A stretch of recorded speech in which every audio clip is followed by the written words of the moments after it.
عامر الیاس رانا ہمیں بتا رہے ہیں کہ آخر دونوں کے درمیان کیا ایسا معاملہ ہوا کہ علیحدگی ہو گئی۔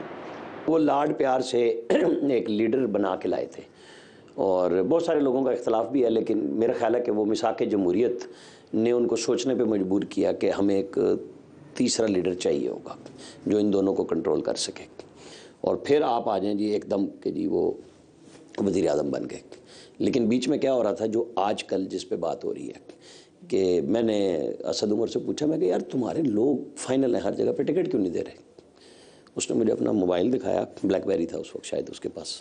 اس نے کہا یہ خان کے میسیجز ہیں، میں بار بار کہہ رہا ہوں، نہ شاہ محمود جواب دیتا ہے نہ جہانگیر ترین دیتا ہے۔ میرے ذہن میں نہیں تھی یہ بات جو اب ہم کرنے لگے ہیں کہ اسد عمر واقعی انوسینٹلی وہ میسیج اس نے مجھے پڑھائے کہ آپ ٹکٹ فیصلے کریں تاکہ ہم الیکشن میں جائیں۔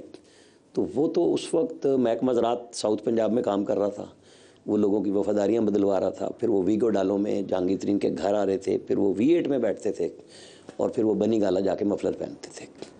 تو یہ بات سب لوگ بھول جاتے ہیں، ہماری یاداشت کمزور ہو جاتی ہے کہ شاید جمہوریت صرف اس دفعہ ہی پیدا ہوئی ہے، یہ بنا کے دی گئی اور لاڈ پیار سے ایک ایسی پارٹی کو زیرو کیا گیا جو یہ سارے حالات کے باوجود، جس نے اسٹیٹ پہ بہرحال حملہ نہیں کیا تھا، وہ الیکشن جیت گئی، RTS بٹھایا، پنجاب وہ جیت گئے، ان کو گھروں پہ بٹھایا کہ آپ ان کا کوئی آزاد MP پنجاب میں شامل نہیں ہوگا، ورنہ حکومت تو نہیں کی تھی۔ تو ظاہراً تو سب کچھ ٹھیک چل رہا تھا، وہ تینوں کی تصویریں بھی چلتی رہتی ہوتی تھیں، جنرل کیانی کے ساتھ بھی عمران خان کی ملاقاتیں ہوتی رہتی تھیں، راحیل شریف کو وہ کہتے تھے کہ جی میرے سے بھی زیادہ مقبول آدمی، یعنی عمران خان کے منہ سے نکلا کہ اس سے بھی زیادہ کوئی مقبول ہو سکتا ہے، یہ تو بڑی انہونی ہے۔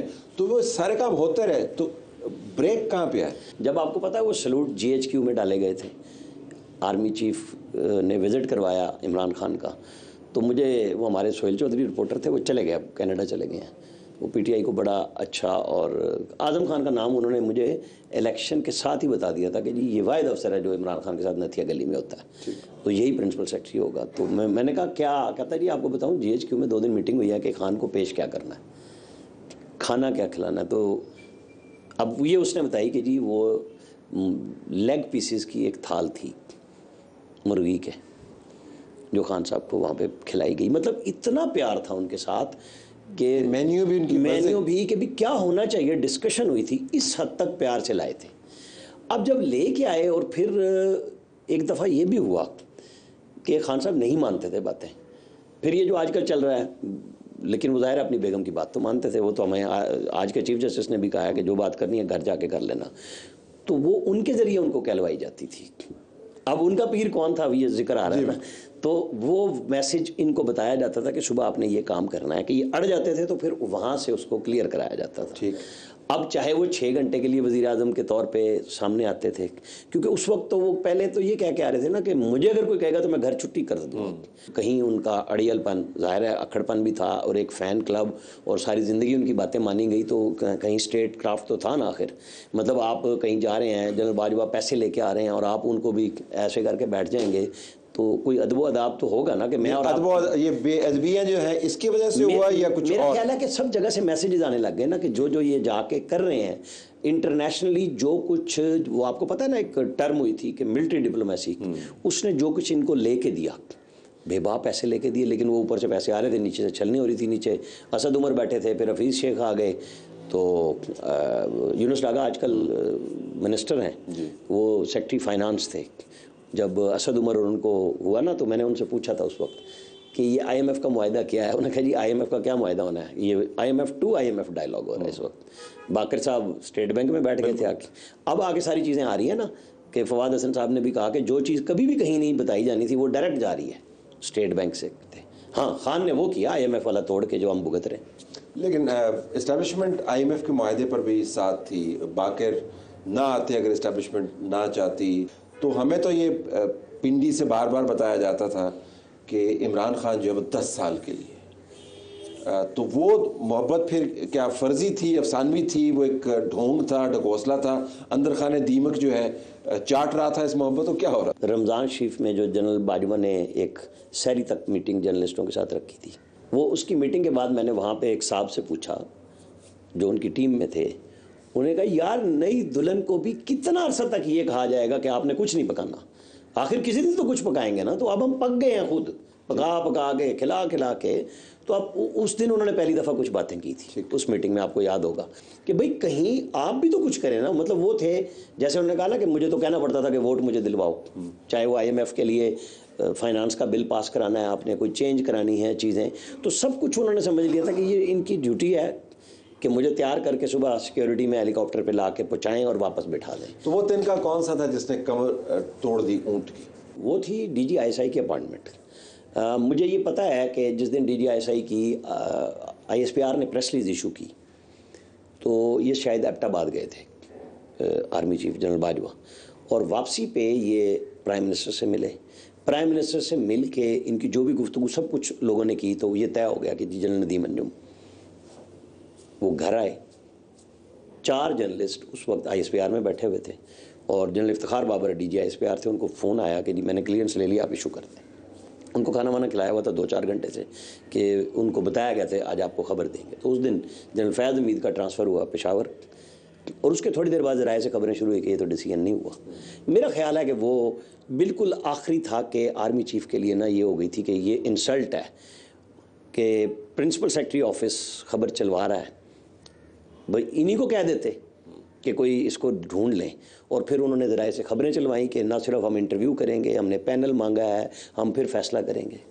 پھر خبر رکوائی جا رہی تھی کہ بالکل نہیں دینی, مالکان کو جا رہے تھے کہ یہ جعلی خبر ہے, یہ سچ نہیں ہے. پھر پرائم منسٹر آفس نے وہ پریس ریلیز ایشو کیا کہ ہم نے ان لوگوں کو بلایا, انٹرویو کیا, اور آج ہم نے ندیم انجم کیا. میرا خیال ہے اس کے بعد ادارے نے یہ طے کر لیا کہ اب ہماری ان کے ساتھ یہ جتنی محبتیں تھیں یہ نہیں چل سکتی, کہ ہمارے ساتھ مطلب وہ پبلکلی انہوں نے فیل کیا کہ یہ انسلٹ ہے کہ ہم جو چیز کہہ رہے تھے کہ نہیں ہونی وہ بھی ہو رہی ہے اور بتائی بھی جا رہی ہے. یہ جاننا بھی بڑا ضروری ہے کہ یہ خود کش حملہ آور والی کیفیت پاکستان تحریک انصاف نے وزابی اسٹیبلشمنٹ کیسے اپنا لی ہے.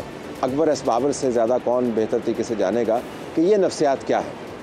بہت شکریہ جی. تو یہ بتائے گا کہ یہ جو نفسیات ہے جو جماعت کی قیادت نے اپنا لی ہے کہ ہم نے ہر حال میں اسی راستے پہ چلنا ہے جو ظاہراً تباہی کا راستہ ہے, اس کو آپ کیسے ایکسپلین کرتے ہیں, کیونکہ آپ تو پارٹی کے فاؤنڈرز میں سے ہیں. How do explain this psyche? جہاں تک ان کی سائیکی کا تعلق ہے, دیکھیے ایک لمبی ہسٹری ہے, اس میں ایک پرسنل سائیکی بھی ہے. سمبڈی جو ایک شخص جس کو ساری عمر پینڈر کیا گیا اور اس کے ساتھ لاڈ کیا گیا, پھر اس کے بعد جب سسٹم نے اس کو اون کیا تو وہ تو لاڈ حدوں سے پار کر گیا نا, کہ جو وہ کرنا چاہے وہ کرتا تھا. اور اس پروسیس میں وہ سیلف ڈسٹرکٹیو بھی ہو گیا. اس نے نہ دوست کو دیکھا, نہ محسن کو دیکھا, نہ نظریے کو دیکھا, نہ نظام کو دیکھا, نہ جمہوریت کو دیکھا, نہ پارلیمنٹ کو دیکھا, نہ اپوزیشن کو دیکھا. تو اور وہ چیز آگے بڑھتی گئی اور کوئی رکاوٹ نہیں بنی. اب جس سٹیج پہ یہ آگے ہے تو میرے خیال میں وہ اس سائیکی سے نکل رہی نہیں ہے کہ زندگی میں حالات بدلتے ہیں, آپ نے ایڈجسٹ کرنا ہوتا ہے, اس کے مطابق چلنا ہوتا ہے. آپ نے اس ضد انا پہ نہیں رہنا کہ میں لاڈلا تھا مجھے دوبارہ لاڈلا بناؤ, اور اگر نہیں بناؤ گے میں اینٹ سے اینٹ بجا دوں گا. یہ بہت self destructive, suicidal, not only اپنے لیے, پارٹی کے لیے, بلکہ ہمارے سسٹم کے لیے بھی. اب آپ دیکھیے اس کے بعد سے لے کے جب تک یہ اقتدار میں تھے تو اس میں میڈیا کا بھی ہمارا رول ہے. گھنٹوں لائیو کوریج, جو کہہ رہے ہیں بول رہے ہیں, تو ظاہر ہے امپریشنبل مائنڈس پہ اثر تو ہوتا ہے. تو ایک کلٹ فالوئنگ بن گئی. اب اس جو کنسٹرکشن کی گئی اس کو ڈی کنسٹرکٹ کرنا ہے. یہ بڑا دلچسپ ہے کیونکہ الیکشن کا موقع ہے اور سیاست جو ہے it is the art of the possible. اور ہم نے پاکستان کی سیاست کیا دنیا بھر کی سیاست کے اندر دیکھا ہے کہ آپ کو رستے نکالنے ہوتے ہیں. لیکن اس وقت جس نفسیات کا سامنا ہے یا جس نفسیات نے پارٹی کی سیاست کو یرغمال بنا لیا ہے وہ آپ کو تبدیل ہوتے ہوئے نظر آ رہی ہے. کیونکہ اب ایک شخص ہے وہ ڈیالہ جیل کے اندر بیٹھا ہوا ہے اور وہاں سے وہ بیان جاری کرتا ہے جس کے اندر وہ لندن پلان کو 9 مئی کے ساتھ جوڑتا ہے اور پھر دوبارہ ڈونلڈ لو کی طرف جاتا ہے اور پھر وہ سمجھتا ہے کہ اس نے بڑا بیان دیا. اگر آپ اس کو پریکٹیکل پالیٹکس کے زمرے میں دیکھیں تو اس کی اسیسمنٹ آپ کی کیا ہوگی؟ دیکھیے بیسیکلی وہ کیا کر رہا ہے, وہ یہ کہہ رہا ہے کہ میسیجنگ یہ کر رہا ہے کہ جیسا میں نے شروع میں کہا کہ مجھے دوبارہ اون کرو اسٹیبلشمنٹ کو.